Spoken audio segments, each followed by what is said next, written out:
Mhm.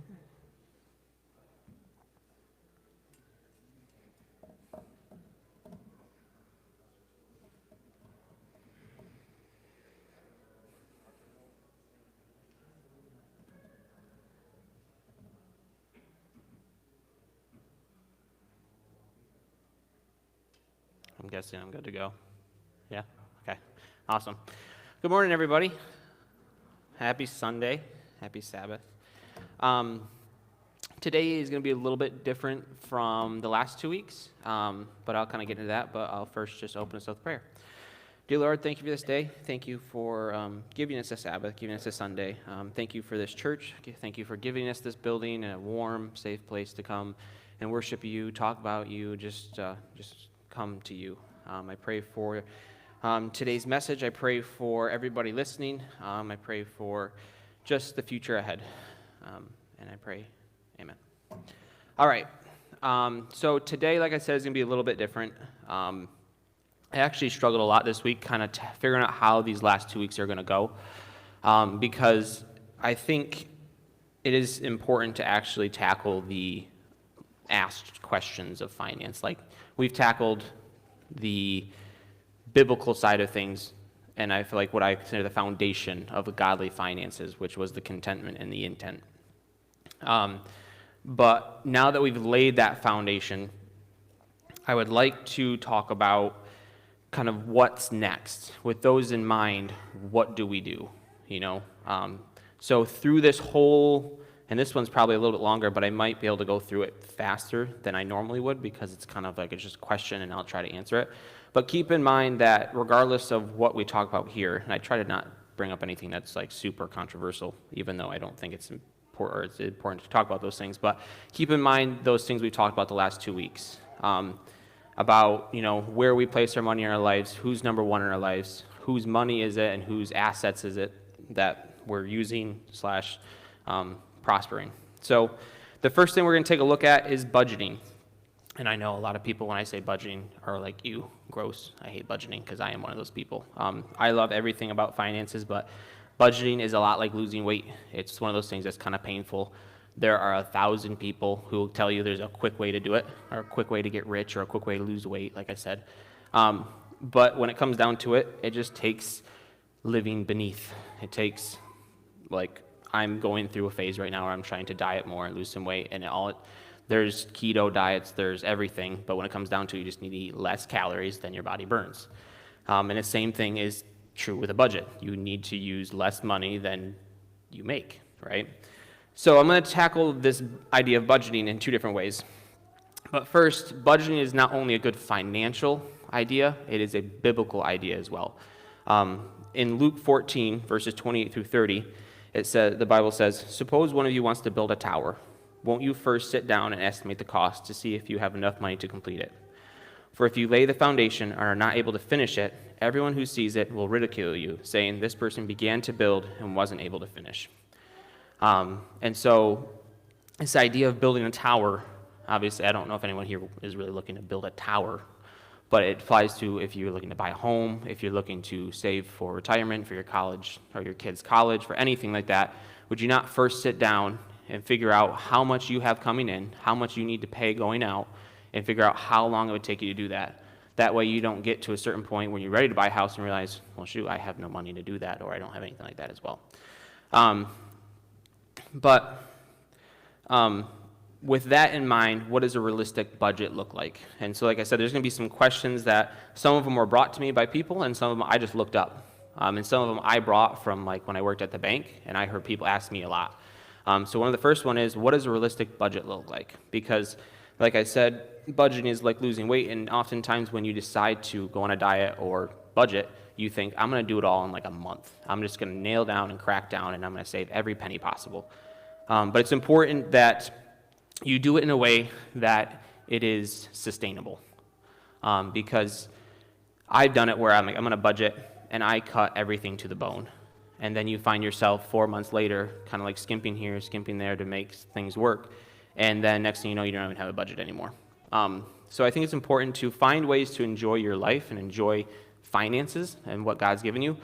But that doesn't mean you need to spend a lot of money. It means, and Jeff kind of talked in a way about it, it's about being creative with what God's given you. When I was working for FedEx, I was listening to a podcast, and I don't remember who it was by, but essentially they were telling a story about how him and his wife were going on a budget, but the one thing they missed the most was going on dates together. And that always meant going out to dinner and all this stuff, and it always ended up with a pretty large bill at the end. So their goal was to find a way to still go on their dates, but do it cheap. And essentially what it came down is they were able to go on a date every week for $4. And essentially it boiled down to they were able to get coffee, and they were both able to get a bagel, and then the rest of the time was just talking. And so what it takes is coming together, whether you're married or not, and just finding ways to enjoy your life. There's outdoors. We live in the North Country. There's plenty of stuff like that to feel like you're going on adventures and stuff like that, and still be on a good budget, okay? So we do actually have a lot of young kids listening as well. I advise Kurt especially to have his kids listen. They're in their Sunday school room listening. But so like I said, I'm going to tackle this in two different ways. The first one's going to be for people who already have a budget. And then there's going to be one, what does it even a budget look like? Because starting young is very important with a budget. Because if you can plan and you can do all this stuff, it will set you up very well for your future. So first, let's take a look at those who already have a budget, but are looking for some guidelines to get out of debt sooner or to build up savings. And my recommendation is not even something that I came up with. I would just advise following Dave Ramsey's baby steps. He calls them baby steps so that they don't seem so daunting, but I'll go through you with them and break them down and tell you kind of why he uses them, because I found it very interesting. When I first listened to it, I was kind of skeptical, but they work. And he has testimonies, he has everything showing that these steps that he's chosen to advise people to use work. So the first one is a big one, and it's save $1,000 for emergency fund. And that's one of the bigger questions that people have when it comes to setting a budget or following a budget that they already have is, how much should I keep in savings? And usually that number is grossly overestimated, because once again, people find a ton of security in their money. I've heard people say that they want to have like a half a year's worth of their income. I have seen people just throw out like $20,000, which you might need depending on how your lifestyle is. But it's important that with these baby steps, and the reason why he says $1,000 in the beginning is because that is just I don't even want to call it, in the meantime thing, okay? And it's just a starter for your savings account. And the reason why he says just $1,000 is because your next step, your next goal is to pay off all your consumer debt. And consumer debt means credit card, car loans, personal loans, anything really except for your home. And the reason that he says this is because your home is an asset. It's actually an investment. You can invest in property, right? Your consumer debt is only negative. It is only against you and your balance sheet, if you want to go with that. If you were to get in trouble, you couldn't really sell your consumer debt, maybe your car, but even then you couldn't sell it to get yourself out of a hole. Whereas with your home, if you needed to, it usually retains some value. Actually, it usually goes up in value if you have a good market, and you can use it to get yourself out of a tight situation. But more importantly, when he says, or when Dave Ramsey talks about paying off consumer debt, he has you do it in a very specific way, which is paying it off in the order from smallest to largest. And this is something that I never actually considered, and I, like I said, have spent a decent amount of time studying finance, working at a bank and all that stuff, because I was always taught, in college too, that one of the best ways to pay off loans is start with your highest interest rate and pay that one off because it's costing you the most money. But Dave Ramsey says that to pay it off in the order from smallest to largest. And so I didn't really understand why you'd want to do that. And he uses the term to create a debt snowball. Okay? And this debt snowball is kind of exactly how it sounds. And when you pay off your smallest debt first, you can then take that money that you were paying to that debt and use it to pay off your next debt, and so on and so forth. And it creates this snowball as you go, so that by the time you get to your ending debt, which is your house usually, but even your largest consumer debt, you have all the money that you were spending on your past debts, pushing that one, sorry, I got caught on my shirt. You have that debt, or that money you're paying to debt, helping you out. And I actually did a study. I went through my own finances and pretty much calculated it both ways. If I were to pay off highest interest rate first, and then down through, and smallest debt first, and that snowball really works. It really does. But not only does it work mathematically, but it also works mentally. Because it's, once again, you need to keep motivation. You need to keep sustainability in your budgeting. And what that does, when you're able to pay off small debts as you go, you feel good. You feel like I accomplished something, my budget's working, you can see progress. Whereas if you start like right with your home or whatever your largest debt is, usually with a high interest rate or anything like that, you just get bogged down because you don't see a lot of progress. So, and I'm a testament to this because I was working on paying down things that were large, and then I finally started focusing on my student loans, which were small because I was able to go to JCC, get some scholarships. So they were pretty small, but once I was able to get those paid off, I just like was enthralled and wanting to do more and do all this stuff. So that's why he recommends doing smallest to largest. The next step is expanding upon step 1, which is save a 3 to 6 month emergency fund. And this is your end all. So it's not really a number specific to anybody, or it is a number specific to each person. It's not just a generic number across the board. You can choose between 3 to 6 months of your income, or 3 to 6 months of expenses, technically, and save. And that's what you should keep in your savings account as your emergency fund, or just anything like that. Once you've done that, and you have that built up, from there, invest 15%. And for now, for most people here, that will work. For kids listening, keep in mind that over the next 20, 30 years, that number will most likely have to be increased. Inflation rises at an average of 3% every year, so your buying power of your dollar decreases essentially by 3% each year. So something that costs this much this year will cost 3% more technically next year, in a way. It's the same reason why gas used to be 10 cents and now it's $2.70-something cents. I guess I pay for diesel, so that's a different thing. But so invest 15%, and that will get you on the right track of just preparing, stewarding, and we'll kind of tackle what investing looks like and different ways to do it, and also, once again, kind of tackling, is it okay? Because there is guidelines we need to follow for that. Next step is save for your children's college. Now this I'm going to spend a little bit of time on. I think I talk about it a little more in the end, but this one is sometimes like a controversial one. Some people say they don't necessarily want to save for their child's income because they don't want them to feel like they're handed everything. And when me and Abby were, when I was first getting out of college and I was going through one of my mentorships with a financial advisor, he sat us down and did an actual plan, like walked us through what it would be like if we were an actual client. And he had a bunch of questions for us, and one of them was, do you want to save for your child's income? Because there's people who don't. And we sat there and looked at each other and said, well, we like to probably pay for some, but we didn't know if we wanted to pay a lot for that reason. You know, we wanted them to understand that. But during my time at FedEx, as many things were brought to light to me, that was one of them. And I heard a great quote that said that if your reason to not pay for your child's income is to not have them feel like they're handed everything, then you're not doing something right teaching them about that. So why would you want to put your child in debt to teach them how to manage debt? That should be done long before they get to that point. And I think that is a great thing to do. And I'm not a parent yet, so I don't know the difficulties of parenting or anything like that, but I know that if they don't have to be in debt, then don't put them in debt.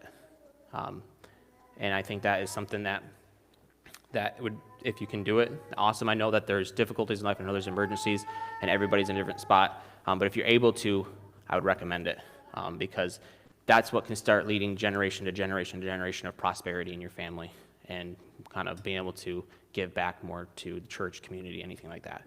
But I think I touch more on it later, so we'll kind of move on from there. Next step after that is pay off your home early. And like by this point, like I said, you have that debt snowball going. And so once you've save 15% and you're saving for your child's college, and that number, by the way, saving for your child's income, that one's hard to give an answer to because it always kind of depends on where you don't know where they're going to want to go or if they want to go to college. There's investment plans like 529s that offer tax deferred savings for colleges, but the problem is with those is that they have to be used for college. They have to go to a university of some sort. So if they get to that time in their life and they decide they don't want to go to college for any reason, you can't use the money really for anything else without being taxed pretty heavily. So, by the way, I have to kind of place I don't know, what do you want to call it? Disclaimer. I am not a tax professional. I am not an investment professional. You cannot take these things as like I'm your advisor, because there are rules that technically have to be followed. These are recommendations, I guess. But please, if you want to do any of this stuff, please see a real tax professional, because they will guide you much better than I will. Okay, moving on. Yeah, so that's the problem with saving for college. Me personally, when I get to that stage of my life, I plan on just, using individual investment accounts to do that. Yeah, I don't get that tax benefit, but that way, if my kid, whenever I decides they don't want to go to college, and there's plenty of reasons not to go to college these days, good, legitimate reasons, you can then give that money to them for a down payment, or you can do something with it that might, give them other things in their life. So keep that in mind. But yeah, pay your home off early.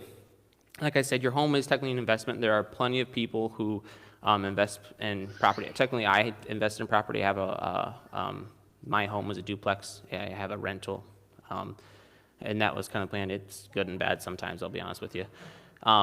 But, when you're able to pay it off, I would advise people to listen to Dave Ramsey. It's a huge thing to people, and it's a huge thing in life to be able to pay off your home, because there's a lot of people who either don't get to, or it takes a long time. I mean, it's a big asset. It's a huge thing in your life. But if you're able to get that debt snowball rolling, you have a lot to push it. And I would advise you guys sometime to go through and actually calculate how long, if you followed these steps, it would take to pay off your home, because it's actually kind of cool to look at. And it can really motivate you to keep moving forward. So after you pay off your home early, you kind of have that feeling like, okay, what do I do now? Like, my budget has been working fantastic, but I have no more debt. I'm investing. I have all this stuff. And Dave Ramsey has a quote. He says, live and give in such a way that when you get older, you can live and give in such a way. Or what is it, Justin? Live like someone else will later live and give. Yeah, that's it. Sorry. But that's exactly what that means. Live in such a way now so that when later you can live and give like no one else. And what's that saying? Live now, rice and beans, as he would say. Live below your means, so that later on in life, when you have tackled all these steps, you can live and give in such a way that no one else can. Question in the middle of this now, because I know what the answer is, but just to be good for everybody to hear that. Yeah. What is his take, in the middle of you talking about paying down debt, where does giving in the middle of this fit? That's what's going to be kind of tackling the next budget here. And I guess I'll you have to, part of your budget obviously still involves giving the first 10% to God, still tithing. And I actually found out something cool this week, which I guess I never really thought about researching, but as I was going through some of these, I did, about the difference between tithing and an offering. Tithing is the first 10% that we are to give to God because of what he's given to us. An offering goes above that, to anything like that. And so I actually talked to my wife about that, because we were giving, here and there and calling it our tithe, but we reordered things around because we have our tithe, and then we have our offering to give to, different things. And so I would recommend, obviously, definitely have tithe in your budget, but I would also recommend adding a offering budgeting line, because as we've talked and as there's plenty of testimonies, as you give to God, he will reward you for it. And I have a couple stories for that later. But it's a great question, because just because you might be in a tight spot and it might be hard to tithe, or it might be hard to give an offering, that is the single best thing you can do for your finances. Just as the widow was giving out of her I don't even want to call it, poverty, and everyone's giving out of the riches, and Jesus noticed that and said she has given everything. It's the same, for us. So it's important to add that into your budget for sure, because God will bless that for you. But like I said, that's going to come up here actually in just a second. So yeah, these baby steps that Dave Ramsey talks about lay a great foundation for a godly budget. In his podcast, he usually starts it with a verse and ends it with a verse from the Bible. But like I said, these are just merely goals to set for yourself in your budget. So these aren't a budget in their own, And so this is where the kids who are listening in the room should listen, and they'll hear it about 15 seconds because we're on a delay. But for those who don't have a budget laid out yet, but want to follow these goals, how do I start one? What does it look like? Where do I even begin? Because it can be kind of daunting sometimes to look at planning out your finances so that you know where everything's going. So I'm going to try to walk through what a basic budget would look like for anybody who wants to get one started or has one, but it's not working out great, because I've had a couple budgets that are just like, I fully don't actually understand what's going on here. And the name of the game with budgets, sometimes you just keep it pretty simple. Like, actually, most of the time, I like just writing out my budgets over and over and over again, so I can see it, and then I can erase stuff. Excel works great, but if I'm being honest, you have to pay for Excel, so it kind of stinks sometimes. But the first thing to start with in a budget is start with your income. How much do you make? I like to say weekly, and I know some people get paid bi-weekly, but break it down weekly, because it makes it easier in the end. It makes it, I mean, if you want to break it down to even daily, that'd be awesome, but I think that's probably a bit much. But first, break it down into weeks, and if you want to calculate monthly stuff, just multiply by 4 or something like that to get your average. But I think it's important on a weekly basis to know where money's going. So this is where we're going to tackle what Kyle just said is, first thing you do after that, plan 10% into your budget to give, to tithe to God. It is a law old as Moses. That's like even before him, right? I believe. Abraham. Yes. Yeah. Exactly. Yeah, I was just reading that this morning. I was prepping. But it's a law that old. And so it is very important to include that into your budget. And like I said, I know that it can be difficult coming from a standpoint of starting a budget if you are already living tight, but there are plenty of pastors, plenty of people who said that they went into debt giving. Like, they overdrafted their account to give to church. And in the end, God rewarded them because they're giving.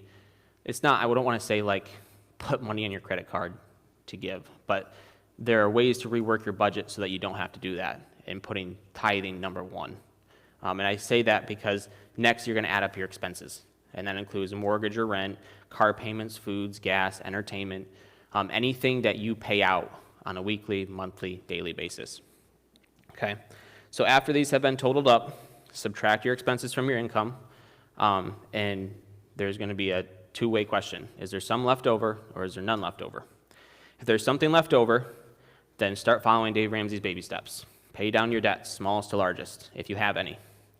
If you don't have any debts, for some young people who don't have debts yet, and you have some money left over your budget, start making it prosper.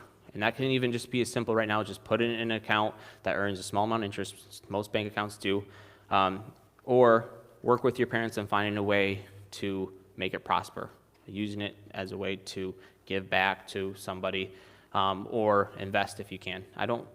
That's actually a question I'm not 100% sure on, if you can invest if you're under 18, have an account on your own, but I think you can. No? You have to have a beneficiary or something like that. What is it called? A fiduciary, maybe? Something like that, yeah, like a co-signer, essentially, someone who is of age to help manage the account in the event that something went bad. But I know I've talked to kids. Actually, when I was in high school, there was a kid my age when I was 15 who said he was investing. So I know there's a way to do it. I apologize, I don't know exactly how to do it yet. But if there is somebody, if there's kids watching who want to know it, please let me know, and I will find it, and I will tell you, because I love researching this stuff. I'm actually going to probably do that after church now. So, so if there's some left over, that's a good plan to do. If there is not anything left over, that's not the fun part. That's the part where you kind of have to cut some things. So you got to reevaluate your budget, reevaluate your expenses, and start cutting non-essential items. Don't start cutting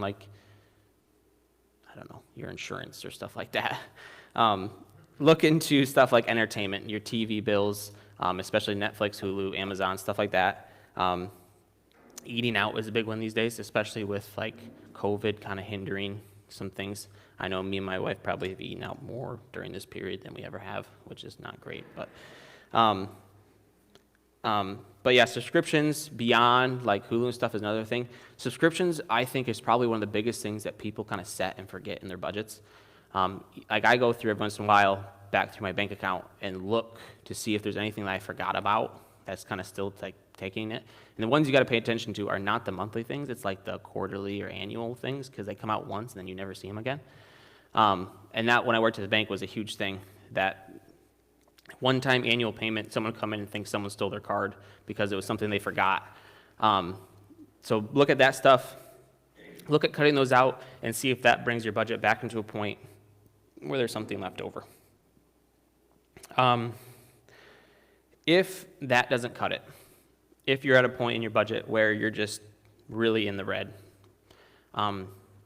you probably need to start looking at some drastic cuts. And this is where the idea of assets that actually hold value come in. Look at maybe selling your home and finding a way to draw back on your living. Either get a smaller home or something like that. That's kind of like the last resort. I would look at selling cars first. Cars are a depreciating asset, so they don't hold value over time, but they do have some residual value no matter what. So see if you can use those to kind of get yourself moving forward and go from there. But like I said, once again, the whole point of this is so you don't have to worry about that stuff. If you can plan before you get to that point, it should never have to come to that. And I know there's a lot of people here, like I said, probably 90% of the people actually here have budget laid out and are doing well and are planning for like that next stage in their life. But there's a statistic I saw doing my research that around 40% of Americans can't afford emergency expense over $1,000. That number is a little bit higher now because of COVID, but this statistic has been around for a long time. It's not just this last year because people have been out of jobs and stuff. You know, in your research, is that something that fluctuates with where the economy is at, or is that a big... Not generally, actually. It does a little bit, obviously, because, like I said, usually your economic numbers also play with loss of job claims or jobless claims, I guess they say. So it does follow it in a way, but what I'm getting to is that this number isn't because of usually any economic thing. It lies with a budgetary thing. Because the root of this problem is actually very simple. Now, one of the largest causes of people not being able to afford this type of expense is not a low income. It is not a steady increase in living expenses. It is not even unplanned emergencies. And I'll tackle that more in a bit. But the largest reason of people living in debt or beyond their means is simply just not counting. I listened to a sermon where the guy took it a little bit more lightly, but he pretty much said that people just hate math, and it's like a curse word, and they hate it, so they don't like doing it. And that right there is the reason why people often live beyond their means, is because he talked about going through budgets with people and, say, I make $2,000 or $4,000, and they start adding up all their expenses, and they passed $4,000 a long time ago. And people just don't even recognize that they're doing that half the time. So that, once again, comes the idea of budgeting and planning. Just knowing half the time what's coming out can save you a ton. 33% of Americans maintain a budget on a regular basis. Now, once again, I know that this number can be different for the people here, but I'm just talking broad America right now because I'm hoping that, in a way, you guys might hear this, you might tell somebody, stuff like that, but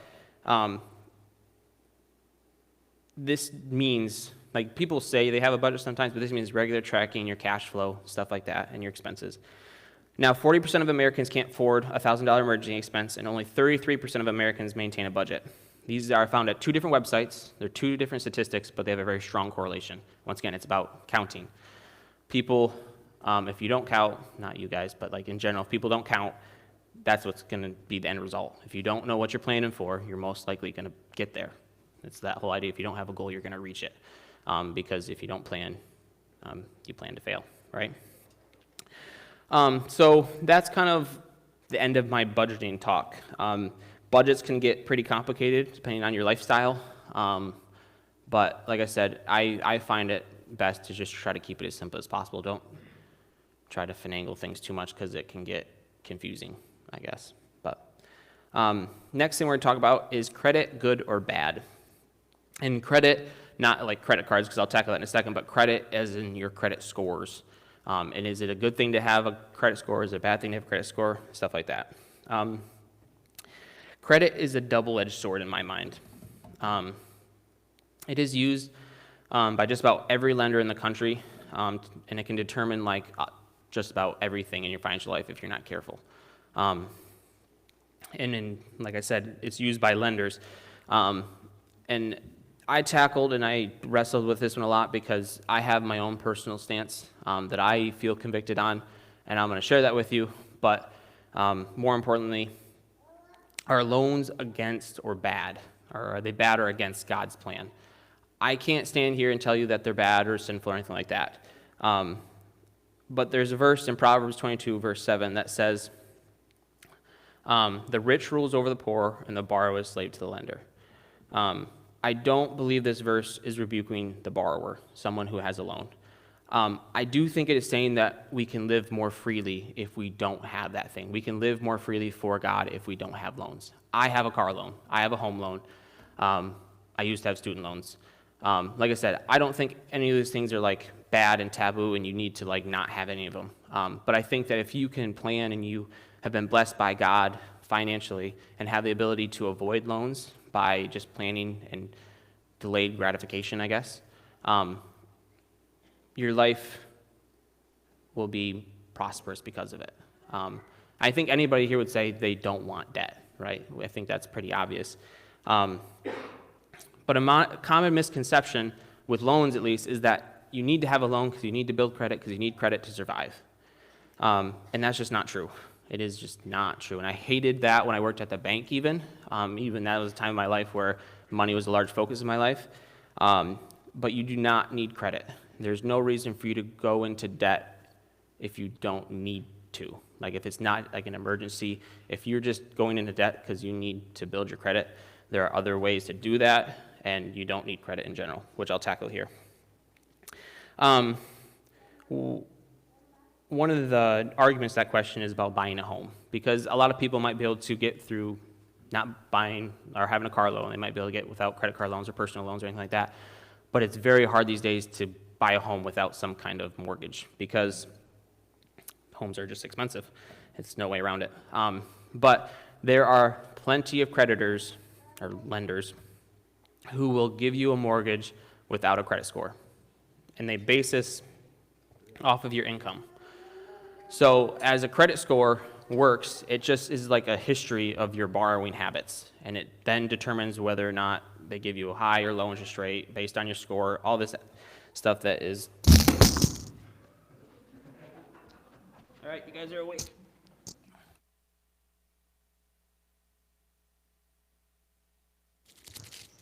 You guys get that up there? Yeah? Okay. Yeah, you don't need a credit score for a mortgage. Justin, do you recall the name of one of them? Churchill Mortgage, yes. I couldn't remember it, and I was just going to plan on asking you in the middle. So Justin's a huge portion of my message today. But yeah, Churchill Mortgage, they will lend to you based on your income. Really all that does is they just go through and verify your monthly, weekly income and determine whether or not, based on that, if you are trustworthy to lend to. I don't think interest rates are like any different.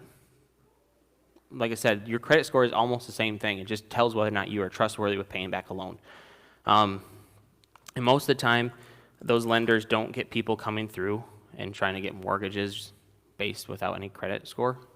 Most people who go to that kind of lender for income-based mortgages are there because they're planning and they know a decent amount about their finances. So that's another common misconception, that you need to have a credit score because what if I want to buy a home someday? So get that out of your mind. If you don't have to, then don't get a credit score. But where was I? If you have credit, or if you wanting to build it for whatever reason, once again, I'm not going to tell anybody you can't.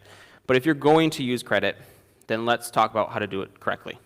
Because like I said, when I worked at the bank, there was plenty of teenagers coming in, signing up for car loans with like 20% interest rates, and that's just, don't do that. It's crazy because your first loan outside of like a basic small loan is gonna, like, they're gonna gouge you super bad because you have, it's not that you don't have bad credit, you just have no history. They have nothing to base it on. So if you're going to use credit, then let's talk about how to use it correctly. So first of all, what is credit? And like I said, I have a young people listening, so I'm gonna go through some of the things that people might already know. But a credit score just shows, or your credit just shows all loans that have been attached to your social security number, essentially. And I say your social security number because it might not be a loan you put on there. It does happen where identity theft or even just a mistake by typing a number wrong, someone else's loan can show up on your social security number or your credit score. So it's important to sometimes just go and look generally just to be safe.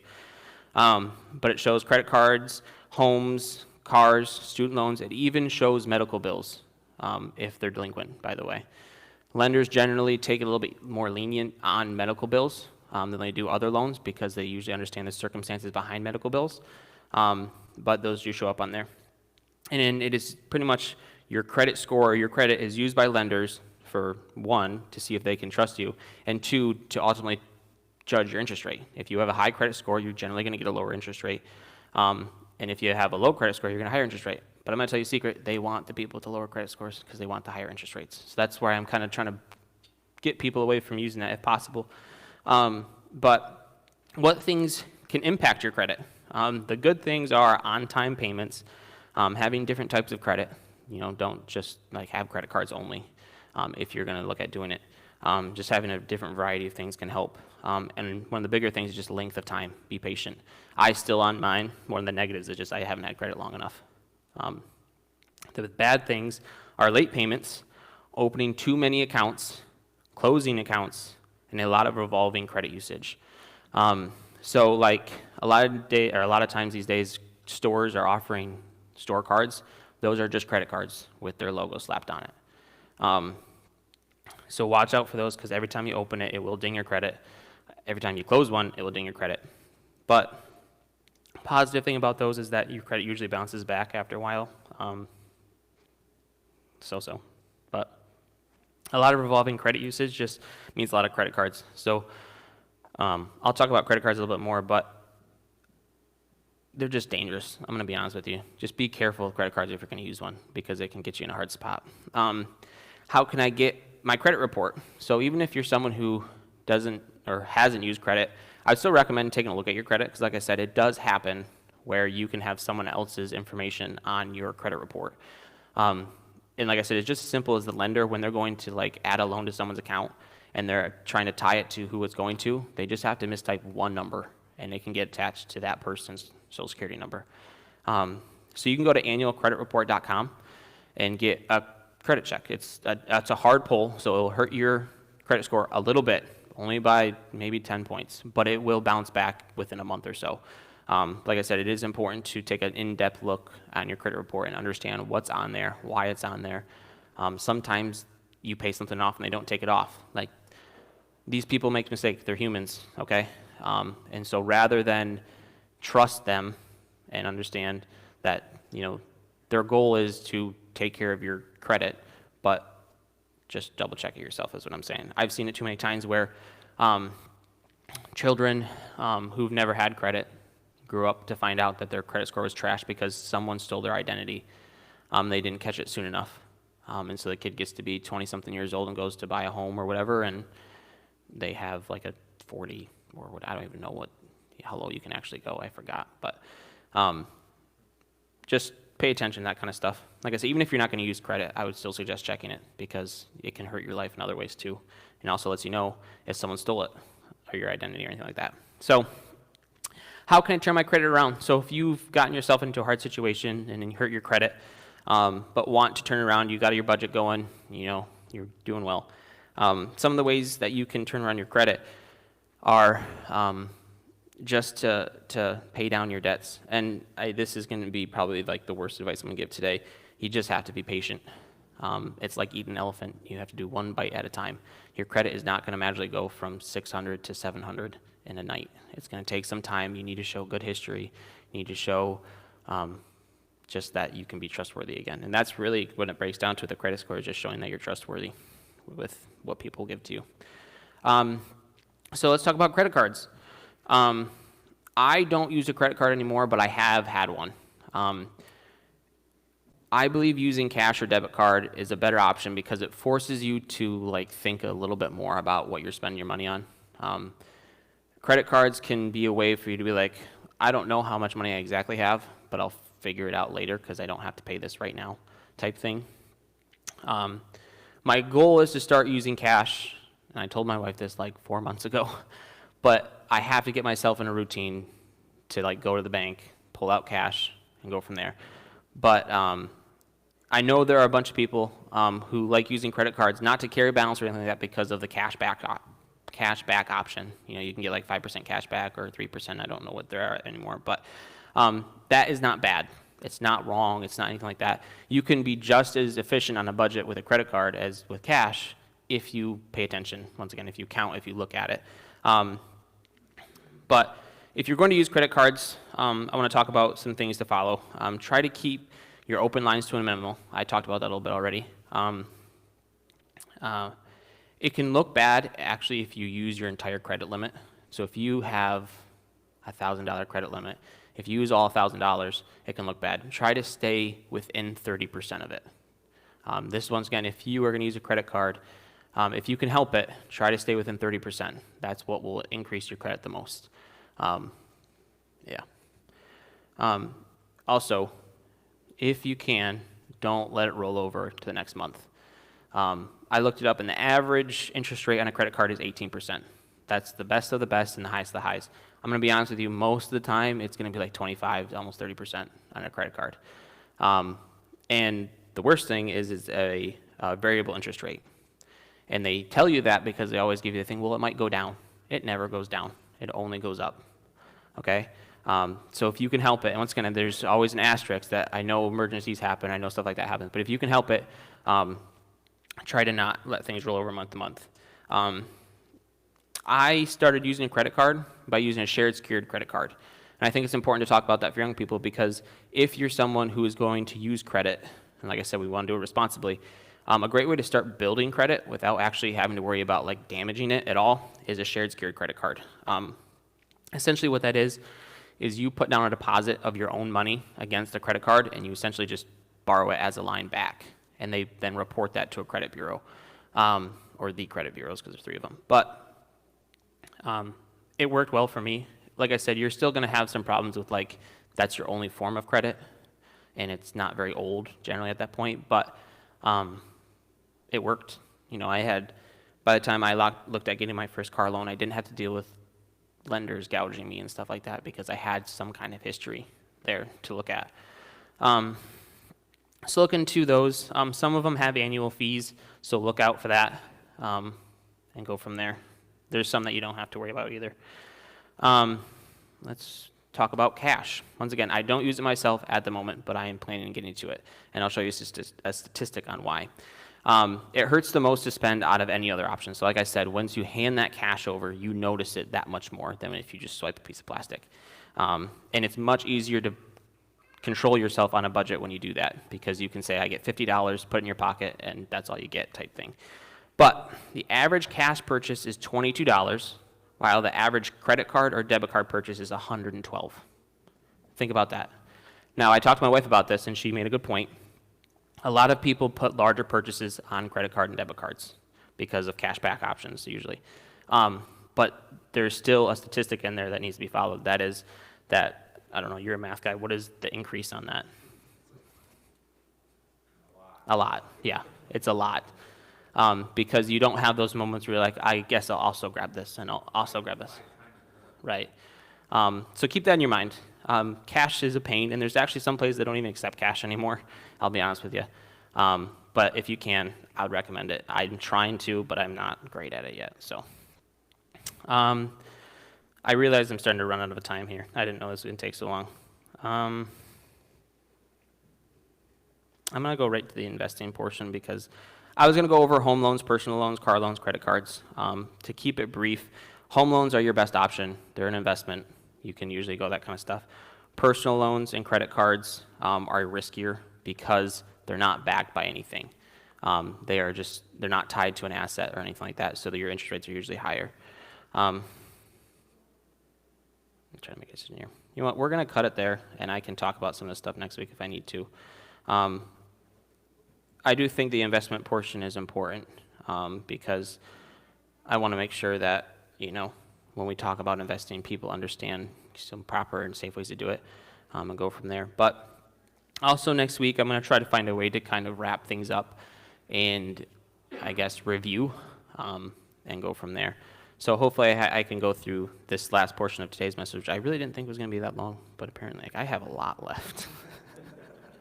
So, but once again, if anyone has questions, please let me know. I understand that we don't always like talking about finance with other people, but I urge people to be, you don't have to be completely open with it, but if you have a question, whether it's me or someone else you trust, ask about it, because it can save you a lot of pain and frustration later.